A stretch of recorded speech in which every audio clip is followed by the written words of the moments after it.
जय श्री कृष्ण। अध्याय 4 श्लोक 6 आगे का वर्णन। अनुवाद। यद्यपि मैं अजन्मा तथा अविनाशी हूँ और यद्यपि मैं समस्त जीवों का स्वामी हूँ, तो भी प्रत्येक युग में मैं अपने आदि दिव्य रूप में प्रकट होता हूँ। तात्पर्य। भगवान ने अपने जन्म की विलक्षणता बताई है। यद्यपि वे सामान्य पुरुष की भांति प्रकट हो सकते हैं, किंतु उन्हें विगत अनेकानेक जन्मों की पूर्ण स्मृति बनी रहती है, जबकि सामान्य मनुष्य को कुछ ही घंटे पूर्व की घटना स्मरण नहीं रहती। यदि कोई पूछे कि एक दिन पूर्व इसी समय तुम क्या कर रहे थे, तो सामान्य व्यक्ति के लिए इसका तत्काल उत्तर दे पाना कठिन होगा। उसे इसको स्मरण करने के लिए अपनी बुद्धि को कुरेदना पड़ेगा, किंतु वह कल इसी समय क्या कर रहा था। फिर भी लोग प्राय अपने को ईश्वर या कृष्ण घोषित करते रहते हैं। मनुष्य को ऐसी निरर्थक घोषणाओं से भ्रमित नहीं होना चाहिए। अब भगवान दोबारा अपनी प्रकृति या स्वरूप की व्याख्या करते हैं। प्रकृति का अर्थ स्वभाव तथा स्वरूप दोनों है। भगवान कहते हैं कि वे अपने ही शरीर में प्रकट होते हैं। वे सामान्य जीव की भांति शरीर परिवर्तन नहीं करते। इस जन्म में बुद्धिजीव का एक प्रकार का शरीर हो सकता है, किंतु अगले जन्म में दूसरा शरीर रहता है। भौतिक जगत में जीव का कोई स्थायी शरीर नहीं है, अपितु वह एक शरीर से दूसरे में देहांतरण करता रहता है। किंतु भगवान ऐसा नहीं करते। जब भी वे प्रकट होते हैं तो अपनी अंतरंगा शक्ति में से वे अपने उसी आदि शरीर में प्रकट होते हैं। दूसरे शब्दों में श्री कृष्ण इस जगत में अपने आदि शाश्वत स्वरूप में दो भुजाओं में बांसुरी धारण किए अवतरित होते हैं। वे इस भौतिक जगत से निष्कलुषित रहकर अपने शाश्वत शरीर सहित प्रकट होते हैं। यद्यपि वे अपने दिव्य शरीर में प्रकट होते हैं और ब्रह्मांड के स्वामी होते हैं, तो भी ऐसा लगता है कि वे सामान्य जीव की भांति प्रकट हो रहे हैं। यद्यपि उनका शरीर भौतिक शरीर की भांति क्षीण नहीं होता, फिर भी ऐसा प्रतीत होता है कि भगवान कृष्ण बालपन से कुमारावस्था तथा कुमारावस्था से तरुणावस्था प्राप्त करते हैं। किंतु आश्चर्य तो यह है कि वे कभी युवावस्था से आगे नहीं बढ़ते। कुरुक्षेत्र युद्ध के समय उनके अनेक पौत्र थे, या दूसरे शब्दों में वे भौतिक गणना के अनुसार काफी वृद्ध थे। फिर भी वे 20-25 वर्ष के युवक जैसे लगते थे। हमें कृष्ण की वृद्धावस्था का कोई चित्र नहीं दिखता, क्योंकि वे कभी भी हमारे समान वृद्ध नहीं होते। यद्यपि वे तीनों काल में, भूत, वर्तमान तथा भविष्य काल में सबसे वयोवृद्ध पुरुष हैं। न तो उनका शरीर और न ही उनकी बुद्धि कभी क्षीण होती है या बदलती है। अतः यह स्पष्ट है कि इस जगत में रहते हुए भी वे उसी अजन्मा सच्चिदानंद रूप वाले हैं, जिनके दिव्य शरीर तथा बुद्धि में कोई परिवर्तन नहीं होता। वस्तुतः उनका आविर्भाव और तिरोभाव सूर्य के उदय तथा अस्त के समान है, जो हमारे सामने से घूमता हुआ हमारी दृष्टि से ओझल हो जाता है।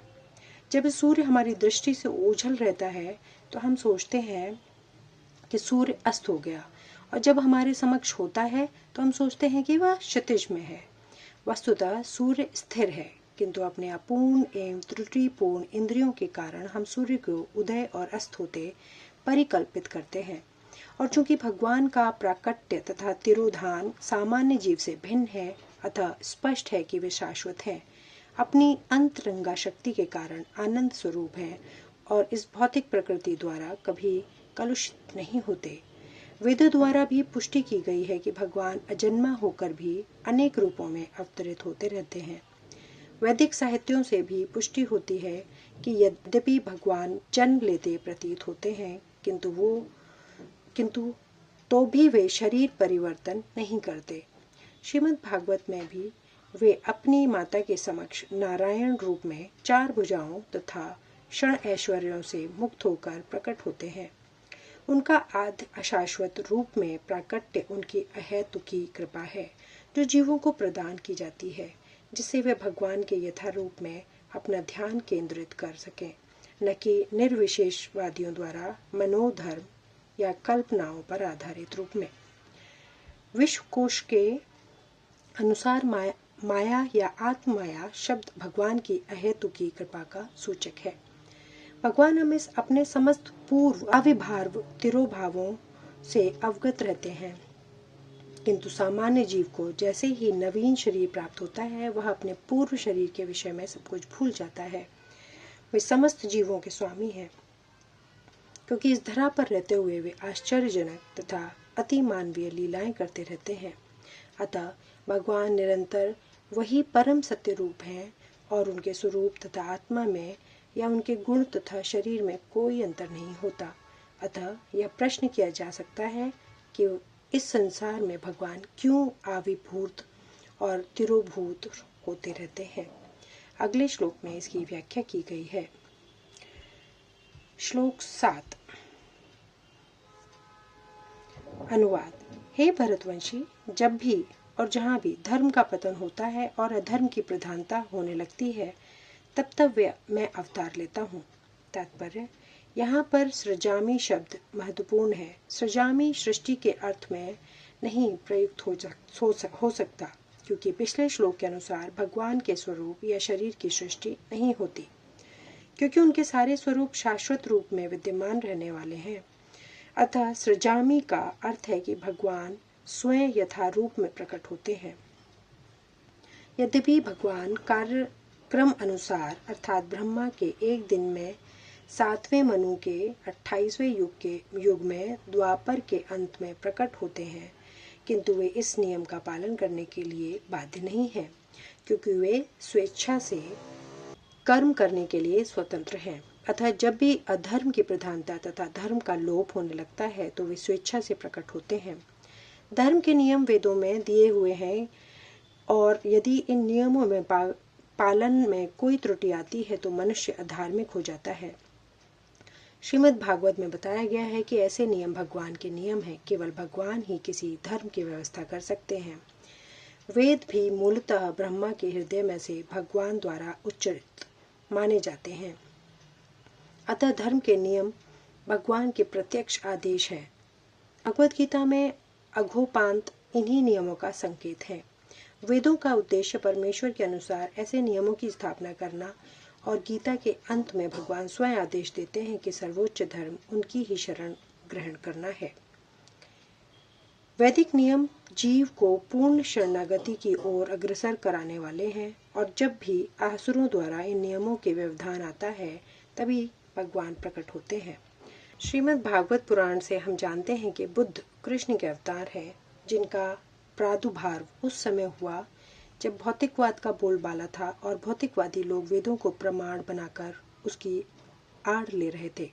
यद्यपि वेदों में विशिष्ट कार्यों के लिए पशु बलि के विषय में कुछ सीमित विधान थे, किंतु आसुरी प्रवृत्ति वाले लोग वैदिक नियमों का संदर्भ दिए बिना पशु बलि को अपनाए हुए थे। भगवान बुद्ध इस अनाचार को रोकने तथा अहिंसा के वैदिक नियमों की स्थापना करने के लिए अवतरित हुए।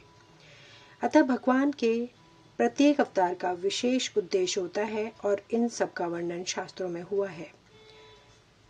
यह तथ्य नहीं है कि केवल भारत की धरती में भगवान अवतरित होते हैं।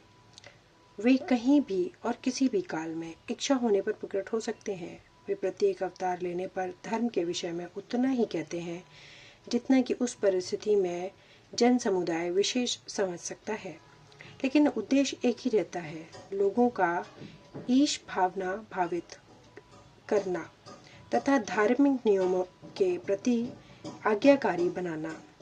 कभी वे स्वयं प्रकट होते हैं तो कभी अपने प्रमाणित प्रतिनिधि को अपने पुत्र या दास के रूप में भेजते हैं, या वेश बदलकर स्वयं ही प्रकट होते हैं। भगवद गीता के सिद्धांत अर्जुन से कहे गए थे, अतः वे किसी भी महापुरुष के प्रति हो सकते थे, क्योंकि अर्जुन संसार के अन्य भागों के समान पुरुषों की अपेक्षा अधिक जागरूक था। 2 और 2 मिलकर 4 होते हैं। यह गणितीय नियम प्राथमिक कक्षा के विद्यार्थी के लिए उतना ही सत्य है जितना कि उच्च कक्षा के विद्यार्थी के लिए। तो भी गणित उच्च स्तर तथा निम्न स्तर का होता है। अतः भगवान प्रत्येक अवतार में एक जैसे सिद्धांतों की शिक्षा देते हैं, जो परिस्थितियों के अनुसार उच्च या निम्न प्रतीक होते हैं।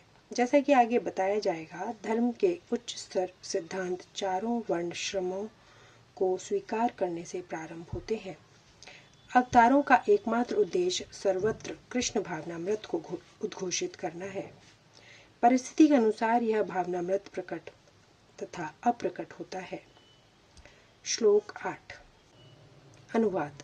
भक्तों का उद्धार करने, दुष्टों का विनाश करने तथा धर्म की फिर से स्थापना करने के लिए मैं हर युग में प्रकट होता हूँ। तात्पर्य, भगवत गीता के अनुसार साधु कृष्ण भावना भावित व्यक्ति है। अधार्मिक लगने वाले व्यक्ति में भी यदि पूर्ण कृष्ण चेतना हो तो उसे साधु समझना चाहिए। दुष्कृताम उन व्यक्तियों के लिए आया है जो कृष्ण भावना मृत की परवाह नहीं करते। ऐसे दुष्कृताम या उपद्रवी, मूर्ख तथा उद्यम व्यक्ति कहलाता है। भले ही वे सांसारिक शिक्षा से विभूषित क्यों न हो। इसके विपरीत यदि कोई 100% कृष्ण भावनामृत में लगा रहता है तो वह विद्वान या संस्कृत न भी हो, फिर भी वह साधु माना जाता है। जहाँ तक अनीश्वरवादियों का प्रश्न है, भगवान के लिए आवश्यक नहीं है कि इनके विनाश के लिए उस रूप में अवतरित हो जिस रूप में वे रावण तथा कंस का वध करने के लिए हुए थे। भगवान के ऐसे अनेक अनुचर हैं जो असुरों का संहार करने में सक्षम हैं, किंतु भगवान तो अपने उन निष्काम भक्तों को तुष्ट करने के लिए विशेष रूप से अवतार लेते हैं जो असुरों द्वारा निरंतर तंग किए जाते हैं। असुर भक्त को तंग करता है, भले ही वह उसका सगा संबंधी क्यों न हो। यद्यपि प्रहलाद महाराज हिरण्यकशिपु के पुत्र थे, किंतु तो भी वे अपने पिता द्वारा उत्पीड़ित थे। इसी प्रकार कृष्ण की माता देवकी यद्यपि कंस की बहन थी, किंतु उन्हें तथा उनके पति वसुदेव को इसलिए दंडित किया गया था क्योंकि उनसे कृष्ण को जन्म लेना था।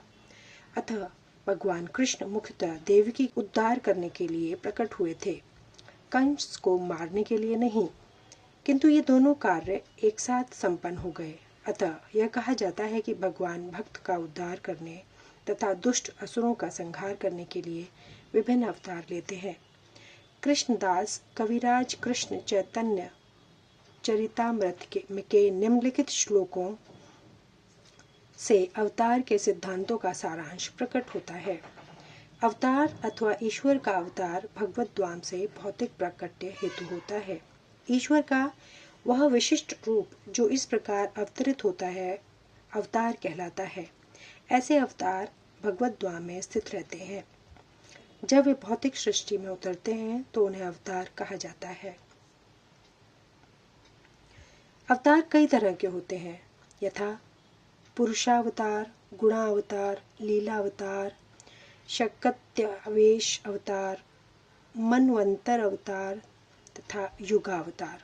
इन सबका इस ब्रह्मांड में क्रमानुसार अवतरण होता है, किंतु भगवान कृष्ण आदि भगवान हैं और समस्त अवतारों के उद्यम हैं। भगवान श्री कृष्ण शुद्ध भक्तों की चिंताओं को दूर करने के लिए विशिष्ट प्रयोजन से अवतार लेते हैं, तो उन्हें उनकी मूल वृंदावन लीलाओं के रूप में देखने के उत्सुक रहते हैं। अतः कृष्ण अवतार का मूल उद्देश्य अपने निष्काम भक्तों को प्रसन्न करना है।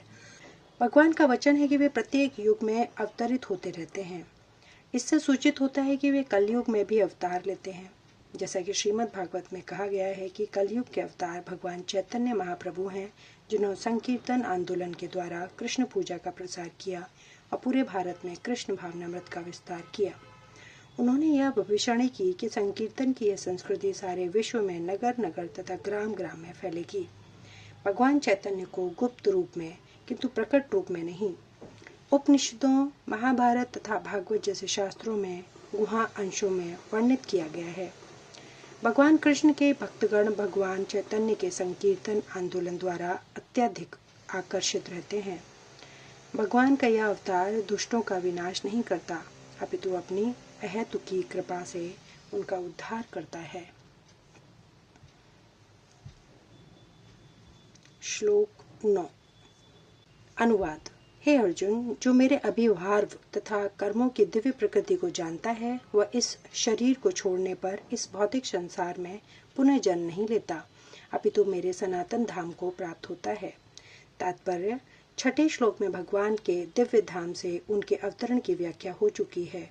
जो मनुष्य भगवान के आविर्भाव के सत्य को समझ लेता है वह इस भवबंधन से मुक्त हो जाता है और इस शरीर को छोड़ते ही वह तुरंत भगवान के धाम को लौट जाता है। भवबंधन से जीव की ऐसी मुक्ति सरल नहीं है। निर्विशेषवादी तथा योगी जन पर्याप्त कष्ट तथा अनेकानेक जन्मों के बाद ही मुक्ति प्राप्त कर पाते हैं। इतने पर भी उन्हें जो मुक्ति भगवान की निराकार ब्रह्म ज्योति में तादात्म्य प्राप्त करने के रूप में मिलती है वह आंशिक होती है और इस भौतिक संसार में लौट आने का भय बना रहता है। किंतु भगवान के शरीर की दिव्य प्रकृति तथा उनके कार्यकलापों को समझने मात्र से भक्त इस शरीर का अंत होने पर भगवत धाम को प्राप्त करता है और इस संसार में लौट आने का भय नहीं रह जाता। ब्रह्म संहिता में यह बताया गया है कि भगवान के अनेक रूप तथा अवतार हैं। यद्यपि भगवान के अनेक दिव्य रूप हैं किंतु फिर भी वे अद्वम भगवान हैं। इस तथ्य को विश्वासपूर्ण समझना चाहिए। यद्यपि यह संसारी विद्वानों तथा ज्ञान योगियों के लिए अगम्य है, जैसा कि वेदों में कहा गया है। एक भगवान अपने निष्काम भक्तों के साथ अनेकानेक दिव्य रूपों में सदैव संबंधित है। इस वेद वचन के स्वयं भगवान ने गीता में इस श्लोक में पुष्टि की है। जो इस सत्य को वेद तथा भगवान के प्रमाण के आधार पर स्वीकार करता है और शुष्क चिंतन में समय नहीं गंवाता वह मुक्ति की चरम सिद्धि प्राप्त करता है। इस सत्य को श्रद्धापूर्वक स्वीकार करने से मनुष्य निश्चित रूप से मुक्ति लाभ कर सकता है। इस प्रसंग में वैदिक वाक्य तत्वमसि लागू होता है। जो कोई भगवान कृष्ण को परब्रह्म करके जानता है या उनसे यह कहता है कि आप वही परब्रह्म श्री भगवान हैं, वह निश्चित रूप से अविलंब मुक्त हो जाता है। फलस्वरूप उसे भगवान की दिव्य संगति की प्राप्ति निश्चित हो जाती है। दूसरे शब्दों में ऐसा श्रद्धालु भगवत भक्त सिद्धि प्राप्त करता है। इसकी पुष्टि निम्नलिखित वेद वचन से होती है। श्री भगवान को जान लेने से ही मनुष्य जन्म तथा मृत्यु से मुक्ति की पूर्ण अवस्था प्राप्त कर सकता है। इस सिद्धि को प्राप्त करने का कोई अन्य विकल्प नहीं है। इसका कोई विकल्प नहीं है का अर्थ यह नहीं कि जो श्री कृष्ण को श्री भगवान के रूप में नहीं मानता वह अवश्य ही तमोगुणी है और मधुपात्र को केवल बाहर से चाटकर या भगवत गीता की विद्वतापूर्ण संसारी विवेचना करके मोक्ष प्राप्त नहीं कर सकता। ऐसे शुष्क दार्शनिक भौतिक जगत में महत्वपूर्ण भूमिका निभाने वाले हो सकते हैं किंतु वे मुक्ति के अधिकारी नहीं होते। ऐसे अभिमानी संसारी विद्वानों को भगवत भक्त की अहेतुकी कृपा की प्रतीक्षा करनी पड़ती है। अतः मनुष्य को चाहिए कि श्रद्धा तथा ज्ञान के साथ कृष्ण भावनामृत का अनुशीलन करे और सिद्धि प्राप्त करने का यही उपाय है। श्लोक 10। अनुवाद।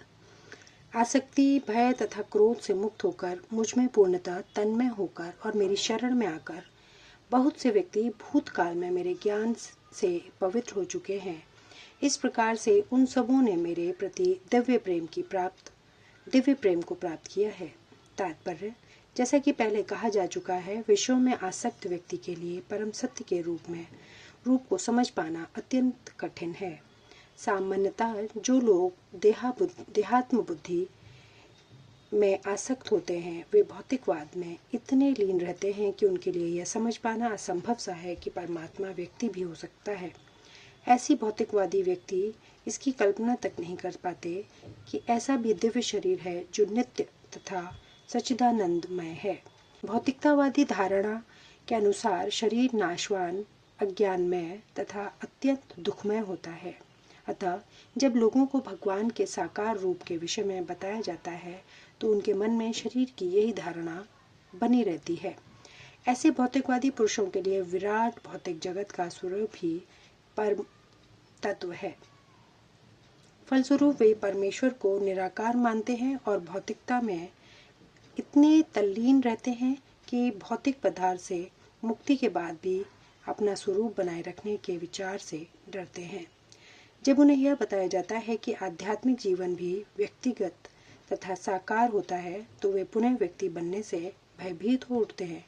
फलतः वे निराकार शून्य में तदाकार होना पसंद करते हैं। सामान्यतः वे जीवों की तुलना समुद्र के बुलबुलों से करते हैं, जो टूटने पर समुद्र में ही लीन हो जाते हैं। पृथक व्यक्ति से रहित आध्यात्मिक जीवन की यह चरम सिद्धि है। यह जीवन की भयावह अवस्था है जो आध्यात्मिक जीवन के पूर्ण ज्ञान से रहित है। इसके अतिरिक्त ऐसे बहुत से मनुष्य हैं जो आध्यात्मिक जीवन को तनिक भी नहीं समझ पाते। अनेक वादों तथा दार्शनिक चिंतन की विविध विसंगतियों से परेशान होकर वे ऊब उठते हैं या क्रुद्ध हो जाते हैं और मूर्खतावश यह निष्कर्ष निकालते हैं कि परम कारण जैसा कुछ नहीं है, अतः प्रत्येक वस्तु अंतोगत्वा शून्य है। ऐसे लोग जीवन की रुग्णावस्था में होते हैं। कुछ लोग भौतिकता में इतने आसक्त रहते हैं कि वे आध्यात्मिक जीवन की ओर कोई ध्यान नहीं देते, और कुछ लोग तो निराश्वस सभी प्रकार के आध्यात्मिक चिंतनों से क्रुद्ध होकर प्रत्येक वस्तु पर अविश्वास करने लगते हैं।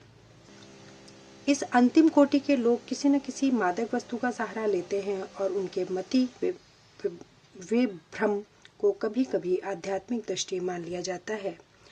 मनुष्य को भौतिक जगत के प्रति आसक्ति की तीनों अवस्थाओं से छुटकारा पाना होता है। यह आध्यात्मिक जीवन की उपेक्षा, आध्यात्मिक साकार रूप का भय तथा जीवन की हताश से उत्पन्न शून्यवाद की कल्पना।